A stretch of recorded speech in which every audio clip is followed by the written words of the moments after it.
할 말 많은 남자들과 더 할 말 많은 박지희가 함께 들려주는 대한민국 정치사와 역사 그리고 문화의 비하인드 스토리. 다른 어떤 곳에서도 들을 수 없었던 본격 정치 버라이어티. 아나운서와 게스트와 정치인의 수다쇼 팟캐스트 악예정 시즌3 지금 시작합니다.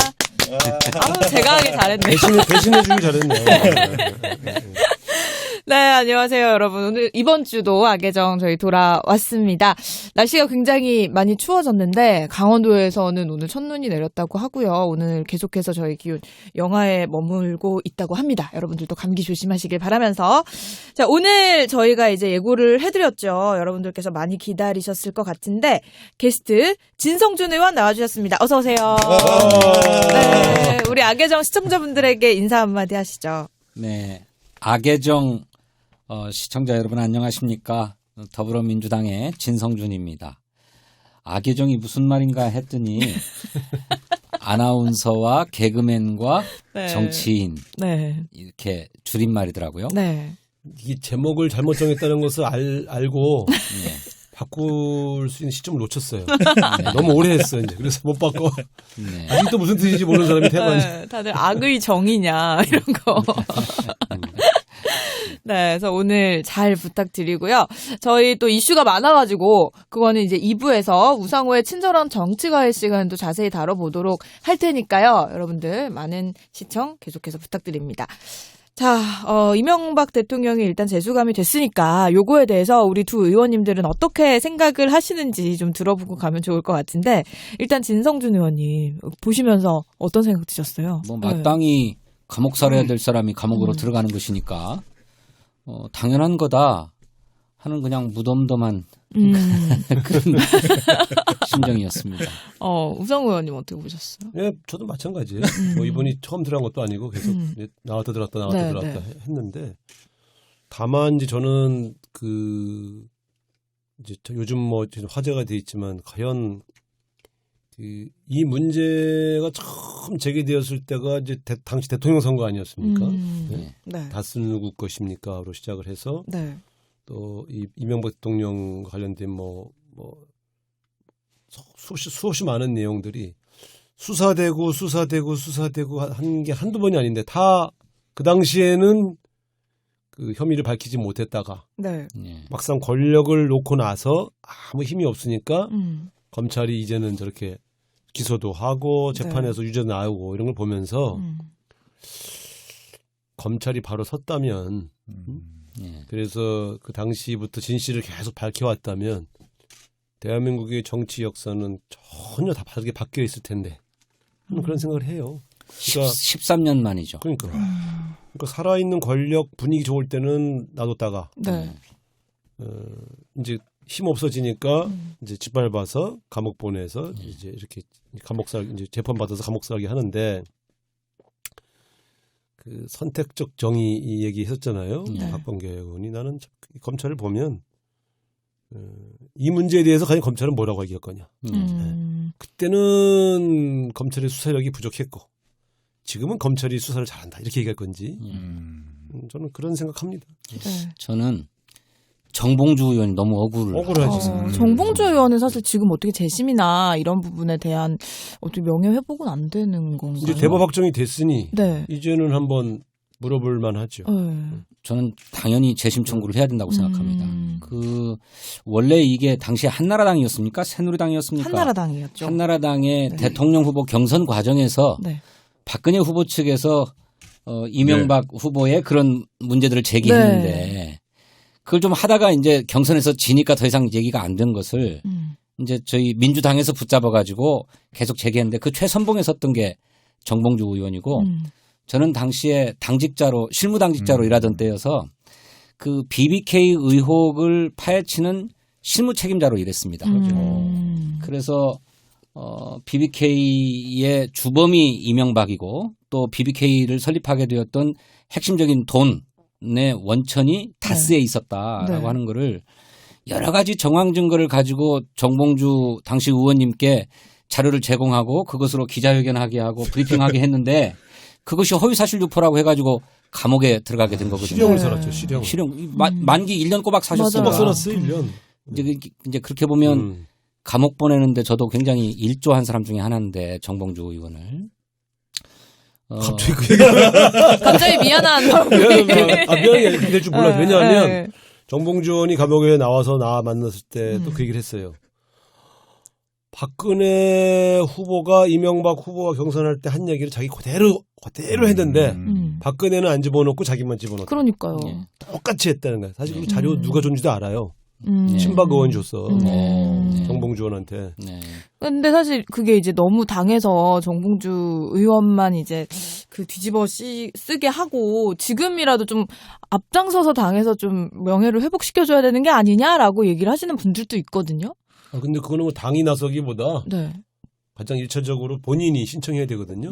법원에서의 재심 신청은 본인이 해야지 당이 줄 수는 없어요. 네. 당에서는 우리 정봉주 의원님이 그런 이명박 후보의 문제를 제기했던 것은 당연히 무죄이고 정당한 의혹 제기였다라고 네.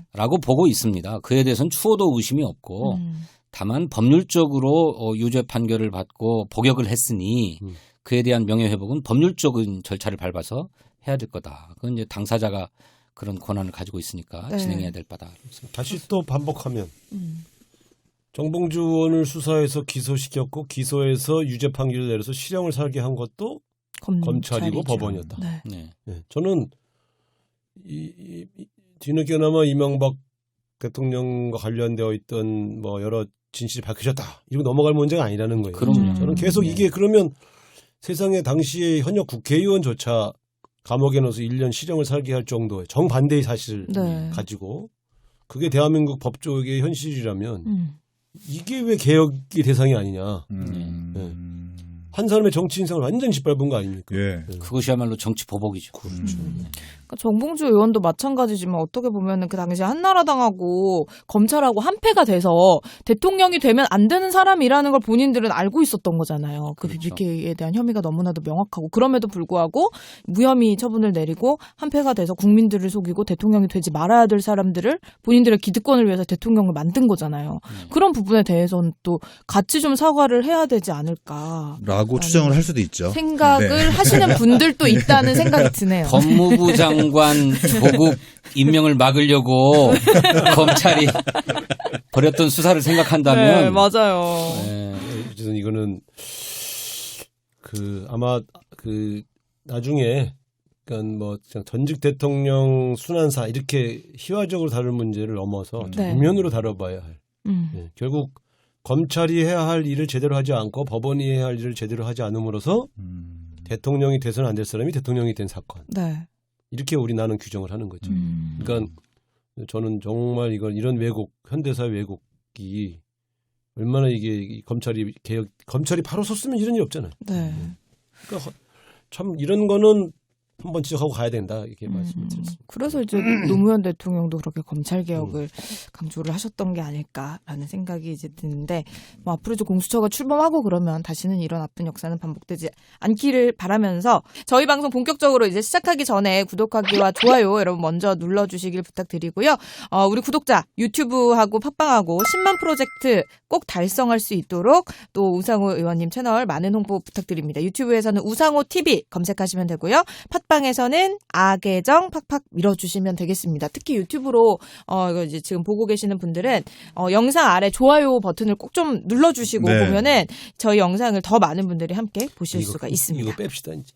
왜요? 맨날 해당하도 안 해주잖아. 아니요, 그래도 많이 지난주에 해요. 5,000명 들었어요. 한 3,000명 들었습니다. 진짜? 그래서 예, 이제 예. 7만 오. 예. 정도. 강성범 씨 나온 편에 많이 들었어요. 강성범 때문에 들었구나. 의원님 때문에 들었습니다. 그렇게 얘기하면 이제 진성준 의원 이제 가고 나서 자기 때문에 몇 명 들었나 계속 클릭해본다. 네, 진성준도 호소합니다. 아계정 좋아요 꼭 눌러주시고 구독해 주십시오. 네, 여러분 많은 사랑 부탁드리면서 저희 김대범의 대범한 게스트 코너를 시작을 해보겠습니다. 저희가 얘기를 하다 보니까 대범이 오빠가 이 자리에 미쳐졌어. 없는 거를 네, 설명을 못 드렸는데 저희가 이제 오늘 대범 오빠가 급한 스케줄로 인해서 아쉽게도 다른 일정을 갈 수밖에 없는 상황이 됐습니다. 그래서 저희가 대범한 게스트를 대신해서 진행을 하게 됐습니다. 자, 바로 소개를 해드리도록 하죠. 카랑카랑한 목소리와 대쪽 같은 우리 선비 같은 국회의원. 요직이란 요직은 두루 거친 서울 강서구 을의 진성준 국회의원과 함께 저희 오늘 대범한 게스트를 시작을 해보겠습니다. 자, 먼저 시작하기에 앞서서 간략하게 저희가 양력을 좀 살펴보고 좀 질문을 드리도록 할 텐데요. 일단은 1967년 4월 19일에 태어나셨고요. 전라북도 전주 출생입니다. 전주에서 초등학교, 중학교, 고등학교, 대학교까지 나오신 건가요? 네. 네. 전주 토박이시고 육군 이병 제대하셨고요. 감옥 가셔가지고. 네, 왜 이병으로 제대하셨는지 말하지 않겠습니다. 네, 말하지 말아요. 그러나 네. 세상에 갈 데가 없어서 군대까지 가서 감옥 가는 군대도 가고 감옥도 가셨잖아요. 군대에서는 안 갔잖아요. 군대에서는. 근데 그게 다 민주화 운동 하느라고 생긴 일입니다. 그렇습니다. 자랑스러운 우리 네. 네.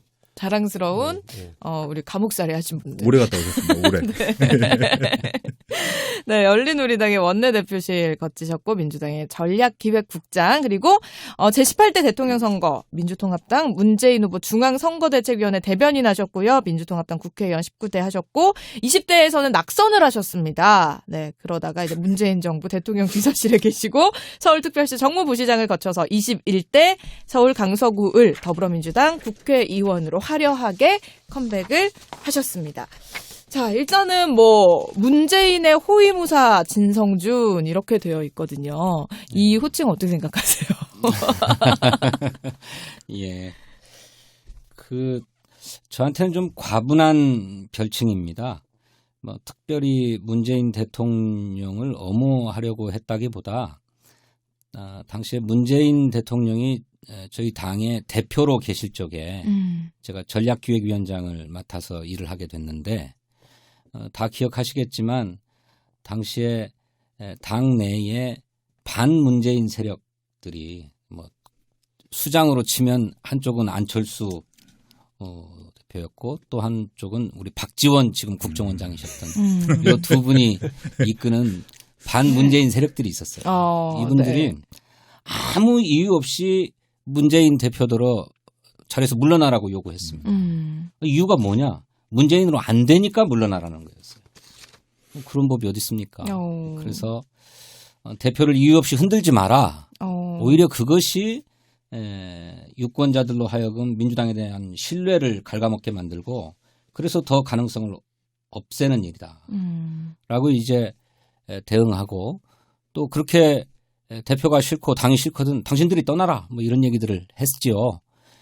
그랬더니 이제 언론에서 붙여준 별명이 호위무사다 이런 것인데 저로서는 좀 굉장히 과분하고 받들기가 무거운 별명입니다.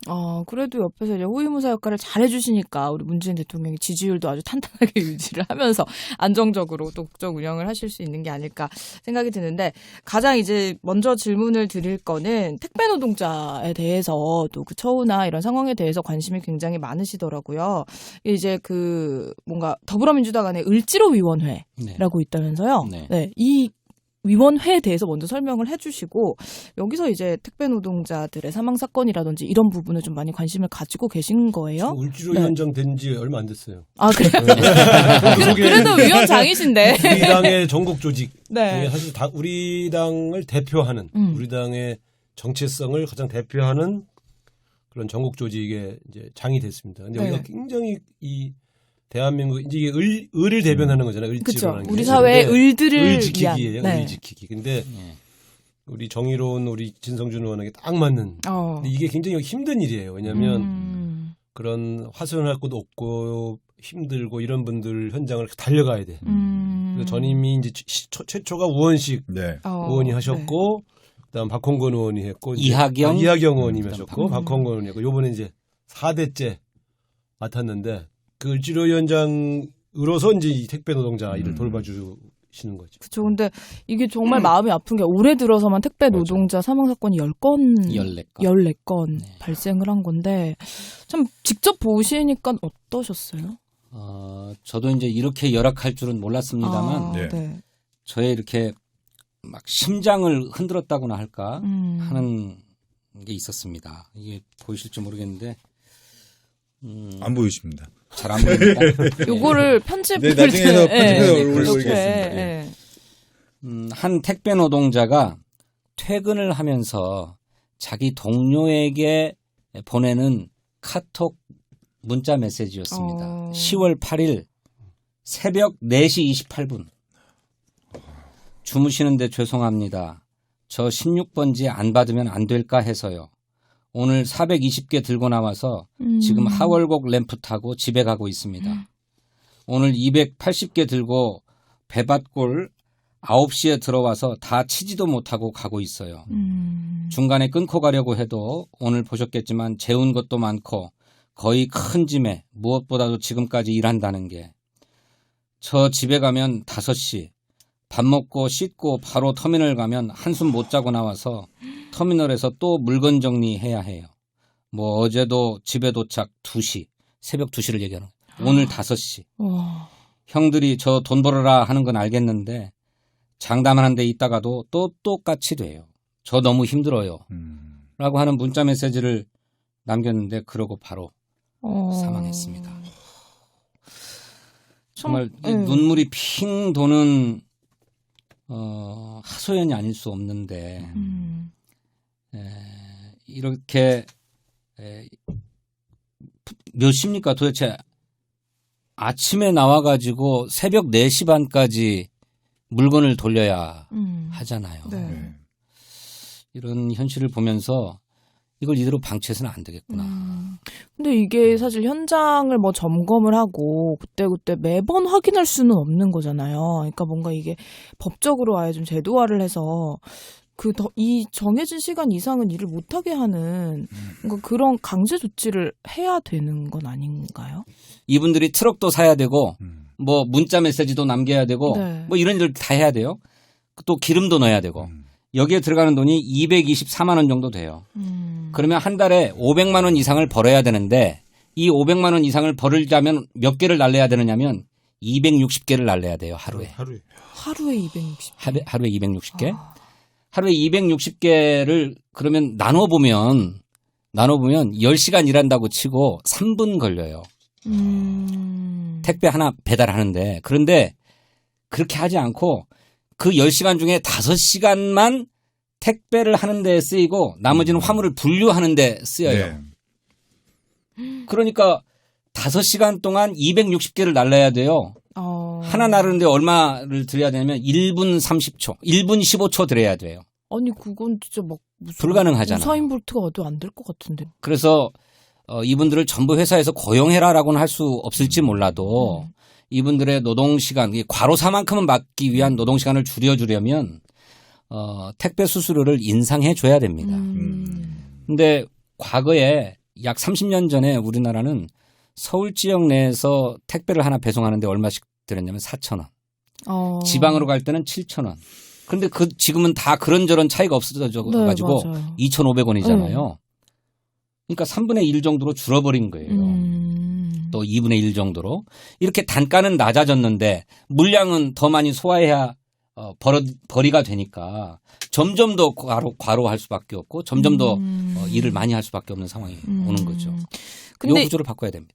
근데 이거를 뭐 예를 들어 2,500원인데 제 생각에는 이게 어느 정도 또 사회적인 공감대가 좀 있으니까 그럼 이거를 조금 아예 뭐 주말에는 택배를 안 받는다든지 아니면 비용을 조금 더 올린다든지 500원에서 1,000원 정도 해도 막 그렇게 뭐 싫다고 하실 분들은 많지 않을 것 같다는 생각이 들거든요. 근데 그렇게 했을 때 과연 그 혜택이 택배 노동자 분들에게 가는 게 또 확실한지 이 부분에 대해서도 그럼 미리 좀 이런 체계를 마련해야 그래서 되는 사회적 거 아닌가? 합의도 필요하고 법률로 규정하는 것도 필요하다고 생각합니다. 그리고 이렇게 해서 사망을 하셨을 경우에는 뭔가 외국 같은 경우에는 이런 뭐라 그러죠? 노동 중에 산재보험. 그렇죠. 산업재해 죽음에 대해서 굉장한 벌금이라든지 이런 거를 많이 물린다고 들었어요. 근데 우리나라는 그렇지 않잖아요. 이런 거에 잘 보시면 이제 이 문제가 돼서 사회 문제가 되니까 CJ 대한통운이 급히 분류 인력 1,000명을 투여한다. 이렇게 돼 있잖아요. 그거 잘 보시면 돼요. 할 수 있는데 안 한 거잖아요. 그러니까요. 무슨 소리냐면 이 사람들은 노동자가 아니잖아요. 거기 그 회사의 기준으로는. 그럼 이 사람들은 뭐냐면 회사가 이 물건을 어디로 보내주세요. 그러면 배달만 하면 되는데 이 사람들이 분류도 했잖아요. 분류는 본사가 해야 되는 거예요. 그렇습니다. 그러니까 뭐냐면 이 사람들이 해서는 안 될 업무에 지금 우리 신성주 의원 주장대로 하면 5시간을 예, 절반을 쓰고 네. 그 본사가 인력을 다 따로 고용해서 해야 할 일을 택배 노동자한테 전가했던 거죠. 그렇다고 추가 수당을 준 것도 아니잖아요. 아니죠. 그러니까 네. 바로 어떻게 보면 문제가 이분들이 이 어려운 어려운 조건이 된 이후에 어떻게 도와줄 거냐가 아니고 노동 그 성격 자체에 있어서 이분들이 해서는 안 될 일을 떠맡게 해서는 안 된다는 거예요. 네. 그거에 대한 부담은 회사가 져야 되는 거죠. 정확한 지적이신데 이걸 또 온통 회사가 다 책임져라고 할 수 없는 게 택배 회사들의 평균 영업이익률이 2 내지 3%에 불과합니다. 그래서 막 CJ 대한통운은 우리나라 1등 택배 회사인데 10조 이상의 연 매출을 기록해요. 그런데 그분들의 수익은 그렇게 안 됩니다. 한 4천억 정도 되거든요. 그래서 더 투자를 할 여력이 있으면 하도록 요구해야 되지만 기본적으로 택배 단가의 인상에 대한 소비자의 합의도 필요합니다. 그래서 이거는 일방적으로 할 수는 없고 사회적 논의 틀을 만들어서 서로 조금씩 고통을 분담하고 나누려는 노력이 필요하다.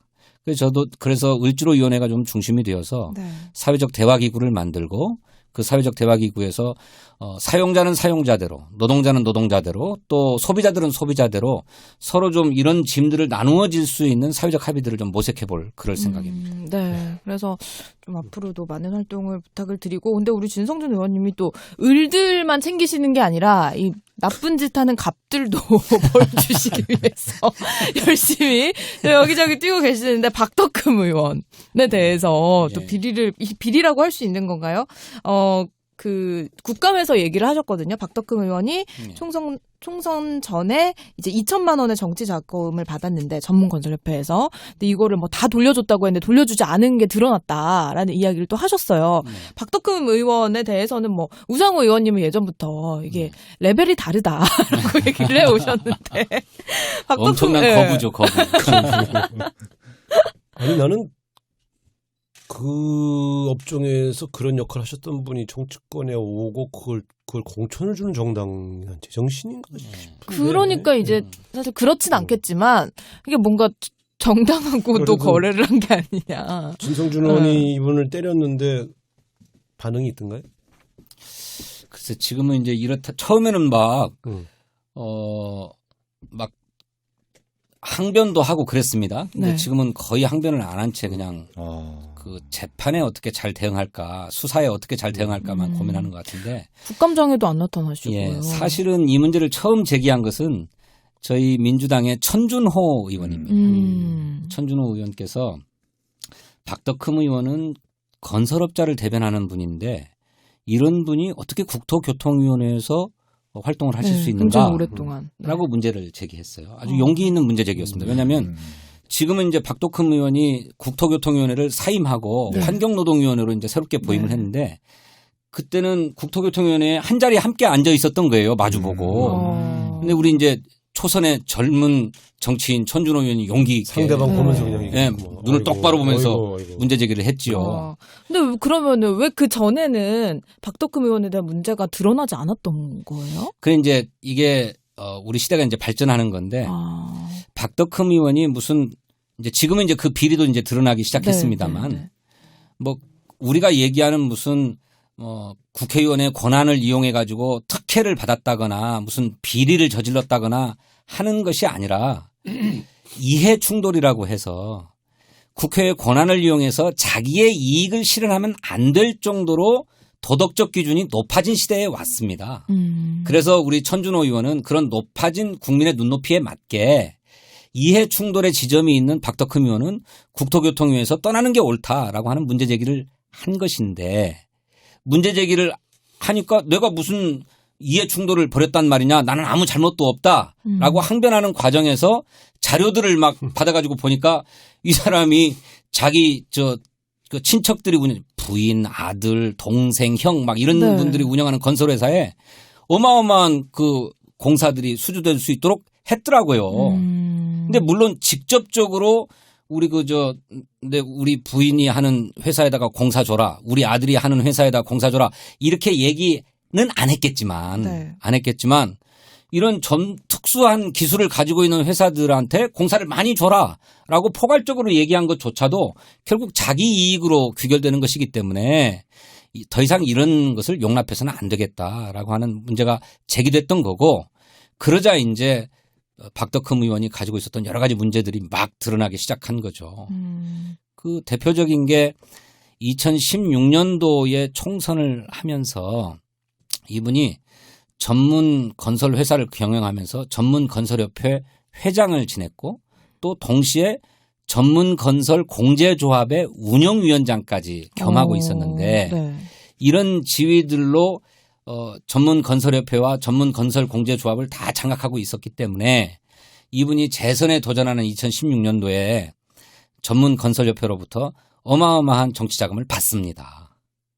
그래서 드러난 것만 2천만 원을 받았다고 했는데 경찰이 수사에 들어가니까 2천만 원을 다 돌려줬다라고 했지만 그 최측근의 진술에 의하면 다 돌려준 게 아니고 그냥 1,000만 원만 돌려줬다는 거예요. 그거 수사하면 다 나올 텐데. 네? 다 나왔는데 제대로 수사를 안 했어요. 그 수사 변호를 누가 했느냐면 당시에 전문건설협회에서 김앤장 소속의 경찰청장 출신, 경기도경청장 출신의 변호인을 고용해가지고 협회 돈으로 7억 7천만 원의 변호사 비용을 주고 이 사건을 변론하게 했습니다. 그래서 수사 단계에서 허위 영수증을 막 제출해가지고 다 빠져나갔어요. 그래서 지금 다시 수사에 들어가고 있는 상황입니다. 참 근데 보면 채용 비리 의혹도 있었잖아요. 그 예전에 그 대한전문건설협회장 재임 당시에 뭐 조카도 그렇고 지인 자녀도 그렇고 뭐 같이 뭐 골프를 치러 갔던 여성분까지 거기에 이제 다 특혜 채용을 했고. 이 정도로 합시다. 네. 할수록 성질 나니까. 네. 시간도 한 10분밖에 안 남았어요. 우리 박지현 아나운서가 뭐 하나 파면 현장에서 서치해서 또 이게 이제 시간이 이게 3시간짜리 줄 알고. 죄송합니다. 잘 아시는 것 같아가지고.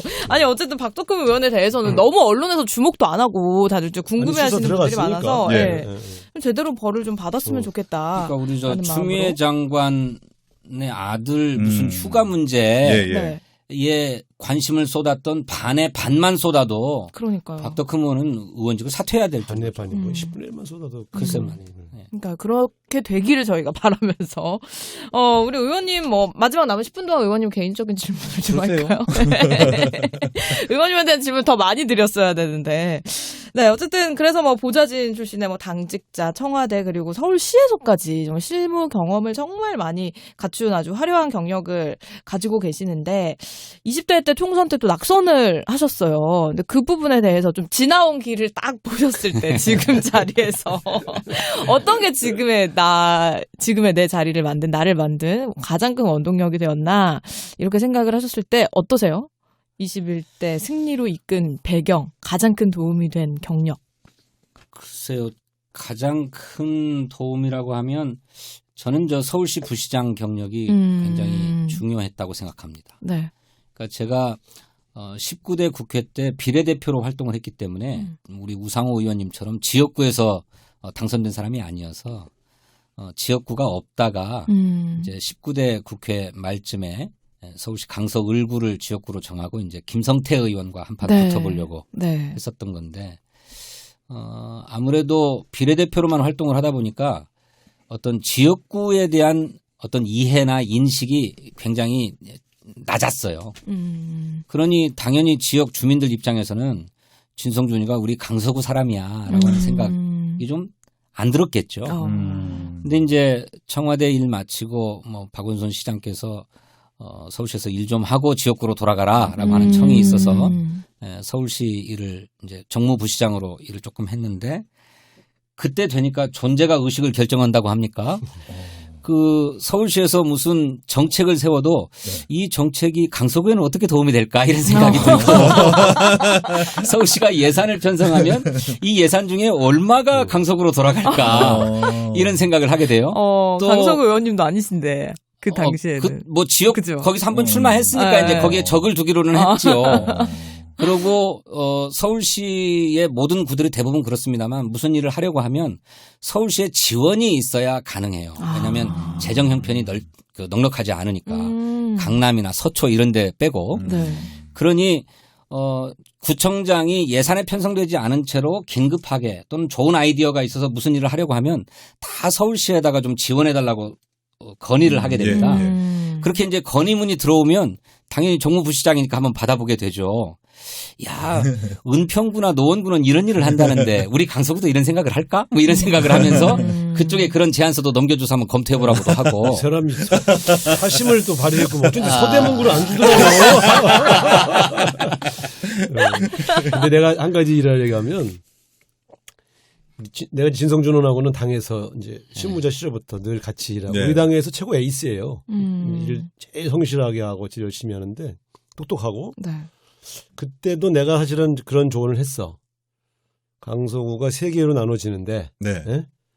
제일 좋은 지역은 어디다. 네. 근데 자네가 중앙당에 인맥도 좋고 하니 예?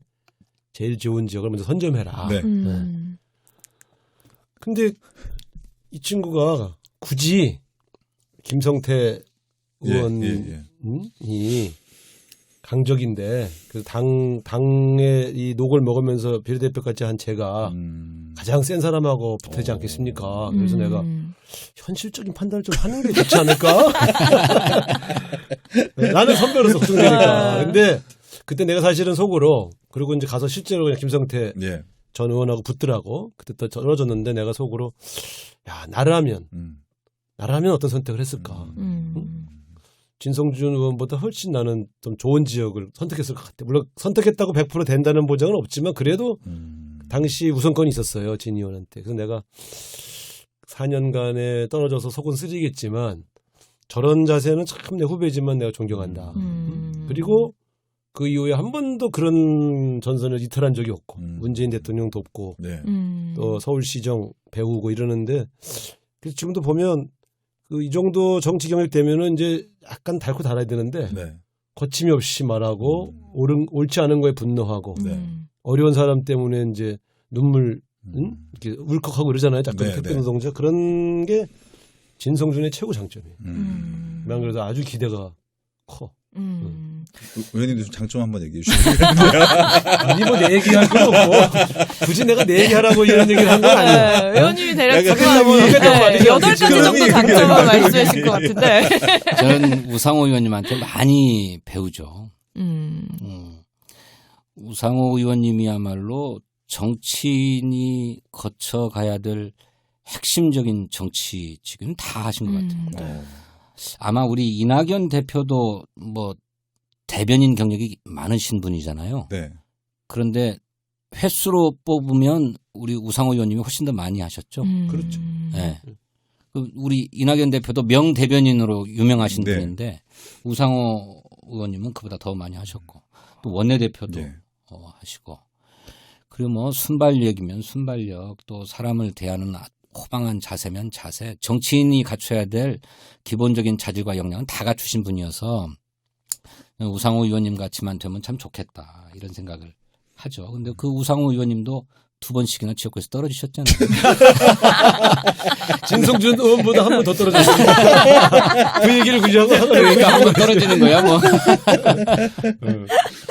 아, 그러니까 사실 그 두 분은 가장 그 처음 만남은 어떻게 옛날부터 알고 지내셨던 그렇죠. 거예요? 제가 초선 시절에 네. 우리 당 열린우리당 당직자 시작을 했는데 그 당시에 당직자 중에서도 계속 눈에 띄었어요. 또랑또랑하고 청실하고 항상 주요 부서에 있었지 뭐 그렇죠? 항상. 우상호 의원님은 이제 저를 모르셨겠지만 저는 전대협 1기의 부의장으로 학창 시절부터 저는 알고 있었고 흠모하고 있었고 그랬던 분이죠. 네. 네. 더구나 문학 청년이셨어요. 네. 저는 저 문학을 동경만 하고 문학적인 재주는 없어서 그랬던 사람인데 저는 우상호 의원님은 학창 시절에 이미 등단하셨잖아요. 문학상 받고 그러시지 않으셨어요? 문학상은 2번 받았어요. 2번이나 받으셨어요? 윤동주 문학상 올 문학상입니다. 윤동주 문학상? 예. 윤동주 문학상을 받으셨어요? 저는 5월 문학상은 알아요. 이거 뿜을 뻔했어. 윤동주 문학상이면 그건 엄청난 상 아닙니까? 아니다. 예술대학교 아니에요. 상이. 예. 어마어마한 상이기 때문에 국회의원을 하시고 계시긴 아까운 상이다. 그때부터 알고 있었고. 진의원. 예. 이제 충분해. 내가 한 번 더 길어 지금. 네, 아니 그래서 이제 진성준 의원님 뭐 앞으로 좀 계획이 또 있으실 것 같은데 꼭 좀 해보고 싶은 거라거나 국회 안에서든 뭐 개인적인 일이든 좀 앞으로 계획들을 좀 설명을 해주시면 좋을 것 같은데요. 글쎄 이제 부끄러운 얘기입니다만은 저는 국회 국토교통위원회에 소속돼서 일을 하고 있어요. 네. 근데 국토교통위원회에 지원하게 되었던 배경은 순전히 지역구 문제 때문이었습니다. 저의 지난번 선거 때 제일 큰 공약이 김포공항이 네. 과거에는 우리나라 관문의 국제공항이었는데 인천국제공항이 생기면서 국제 노선이 다 끊어지고 네. 이제 국내 도심공항으로서만 역할을 하고 있는 상황인데 그러다 보니 김포공항이 과거처럼 그 지역 경제의 핵심 역할을 못 하고 있다. 그러니 이제 인천공항이 완전히 자리 잡은 만큼 도심공항들을 활성화해서 지역 경제의 중추적인 역할을 하도록 해야 되겠다라고 하는 게 이제 제 공약이었는데 이 공약을 실현하려면 국토교통위원회에 가서 항공정책과 공항정책의 수정과 변경을 이렇게 가야 되겠더라고요. 그래서 지원을 했는데 가자마자 부동산 문제가 그냥 터져 나와가지고 네. 이대로 서울 집값을 놔두면 안 되겠다. 이제 당면한 과제로 막 오르게 됐어요. 그래서 부동산 문제에 대한 공부도 안 돼 있는 채 막 부동산 문제와 씨름해야만 하는 상황에 몰렸는데 그러다 보니까 이제 새로운 소명의식이 생겼습니다. 부동산 문제를 해결하지 않고 이 나라가 빈부격차 문제나 사회경제적 양극화의 문제를 해결할 수가 없다. 이걸 반드시 해결을 해야 서민의 주거 안정을 이루고 또 청년 미래 세대들의 주거 안정이 있어야 정상적인 생활이 가능하다라고 하는 인식을 하게 되어서 부동산 문제 하여튼 끝장을 봐야 되겠다. 인기가 없는 정책일지 몰라도 예. 끝장을 한번 봐야 되겠다 하는 생각을 갖고 그 있습니다. 끝장을 보신다는 게 가격을 어떻게 좀 잡아보겠다. 집값을 잡아서 떨어뜨려야죠. 네. 지금은 너무 많은 거품이 끼어 있습니다. 사실 강서가 진짜 집값이 많이 올랐는데 네. 그게 이제 뭐 9호선이 이제 생기고 오른 것도 있지만 진짜 이제는 꿈도 못 꿔요 젊은 사람들은. 네. 근데 어떻게 그러면 앞으로 집값이 잡힐 거라는 확신은 있으세요? 우리나라 집값이 이렇게 자꾸 이렇게 요동을 쳤던 것은 네. 정권이 바뀌면서 정권마다 부동산 정책의 주안점을 달리 뒀기 때문에 그렇습니다. 우리 국민의 주거권을 기본권으로 보장하겠다라고 하는 철학을 튼튼하게 유지하면서 정권이 바뀌더라도 이 기조를 유지해 갔어야 되는데 이 부동산 문제를 경기 변동을 조절하는 수단으로 활용해 왔어요. 그러다 보니까 부동산 정책의 일관성이 없었던 거죠. 네. 그래서 이제는 부동산 정책이 다시는 흔들리지 않도록 뭐 못을 박는다는 표현들을 쓰는데 법적 제도적 장치를 분명하게 갖추어서 정권이 바뀌었다고 함부로 경기 변동의 어떤 요소로 활용하지 못하도록 부동산 정책의 큰 철학과 원칙을 정립하고 그것을 법률로 확고하게 못 박아놓는 것 이런 것이 필요하다고 생각합니다. 네, 그렇습니다. 지금 뭐 원고를 보고 있는 것도 아닌데 이렇게 그러니까요. 말 한마디가 뺄 데가 없어. 굉장히 논리적으로 뭐 말씀 원래 이렇게 잘하신 거예요? 원래 잘해요. 태어날 때부터? 태어날 때는 우리 우상호 의원님 대변인을 오래 하셨는데 대변인 논평을 하실 때 네. 여러 사안에 대해서 논평을 하시는데 단 한 번도 원고를 갖고 하시는 걸 제가 본 적이 없습니다. 보통은 메모를 해서 메모. 다 이렇게 토시 하나까지 다 적어가지고 네, 네. 그걸 보고 읽으시는데 메모만 갖고 하시잖아요. 말씀을 잘하시기로는 뭐 우상호 의원님 따라갈 사람이 어디 있습니까? 분위기 좋아. 오늘 칭찬 대환장 파티가 열린 것 같습니다. 네, 근데 뭐 두 분 다 그만큼 너무나 장점도 많으시고 앞으로 또 국민들을 위해서 할 수 있는 일들이 너무나 많으신 분들인 것 같은데 자 그렇다면 마지막으로 요거 해요? 아니요, 아까 다 했어. 아니 아까 하셨어요. 아까 다 했어. 저는 진성준에게 우상호란 막 이런 게 있어요 한 마지막에. 거야. 또 하면 이제 우스워져. 저는 진성준 의원이 부동산 이제 대책 얘기하니까 너무 든든해요. 네. 왜냐하면 진 의원이 한번 붙잡으면 그 이슈에서 반드시 성과가 나와요. 그러니까 저는 굉장히 기대가 됩니다. 그래서 앞으로 서울 지역의 국회의원들이 사실은 굉장히 고민이 많아요. 특히 강북 지역은 좀 낙후해 있기 때문에 강남하고 격차가 벌어졌기 때문에 좀 개발하고 조금 좀 살게 해주고 싶은 마음이 훨씬 강하고. 근데 그러다가 집값이 막 뛰면 네. 전월세 세입자가 눈에 보여. 네. 그럼 우리는 저런 사회적 약자에게 더 힘을 실어야 되는데, 근데 동네에서 표 좀 갖고 있다 그러고 우리 압박하는 분들은 훨씬 더 약간 좀 재산 좀 있고 집 여러 채 건물 있고 이런 분들이 훨씬 세. 네. 사실은 서울 지역에서 국회의원 할 때 이 가치가 막 충돌할 때가 많아요. 근데 그럴 때 우리가 같이 연대해서 서울 지역 의원들이 공동의 가치를 위해서 함께 노력하는 게 좋고, 특히 이런 부동산 가격 안정은 어느 한 지역구 의원의 힘만으로 되는 게 아니기 때문에 또 그걸 국토교통위원회에 있는 의원들이 알아서 해라 이럴 문제는 아니어서 그러니까 낙후된 것을 적절하게 친환경 쪽으로 개발도 해야 되고 네. 공항 문제 같은 것도 해결해야 됩니다. 공항으로 오는 소음 피해 주변이 묶여서 개발에 불이익을 당하는 문제 이런 것도 사실 어떻게 보면 약간 억울한 측면들이 있거든. 그걸 어떻게 조화롭게 풀 거냐. 더불어 풀면 또 집값이 막 올라가. 그럼 어떻게 할 거냐. 이게 사실은 딜레마긴 하지만 우리가 잘 조화롭게만 한다면 강남북의 균형 발전과 또 이런 집값 안정이라는 두 마리 토끼를 같이 잡아가는 그런 노력을 좀 해야 된다고 보고, 저는 뭐 서대문구 네. 서대문구에 계셨는데 되게 잘하시네요. 공항이라든지 이런 문제들. 진성준 의원한테 많이 들었습니다. 저는 이렇게 지금 든든해요. 저는 저런 절심을 한다는 게 서울에 저런 의원들이 많아야 돼. 그러니까 자기 지역의 현안에 대한 해결 의지도 있지만 서울 전체와 국민 전체가 갖는 부담을 어떻게 덜어드릴 거냐는 문제가 조화롭게 해결할 수 있는 의원들이 좀 많아졌으면 좋겠습니다. 네, 그렇습니다. 그런 의원들도 민주당에서 좀 많이 발굴을 하셔야 되지 않을까. 중진으로서. 서울에 41명이에요. 얼마나 더 발굴을 해. 나머지 강남 지역도. 네, 알겠습니다. 오늘 이렇게 김대범의 대범한 게스트 김대범 없이 저희가 달려와 봤는데, 사실 뭐 대범한 게스트에서 대범 오빠가 말은 별로 많이 안 했기 때문에. 특히 존재감 많지 않아요. 없으면 그렇더라고요. 없으면. 진짜. 다음에 박지희 없이 한번 해보자. 한번 해봤는데 재미가 없어. 아비규환이었습니다. 네, 그래서 그때 이제 오창석이 온 걸로. 그렇죠.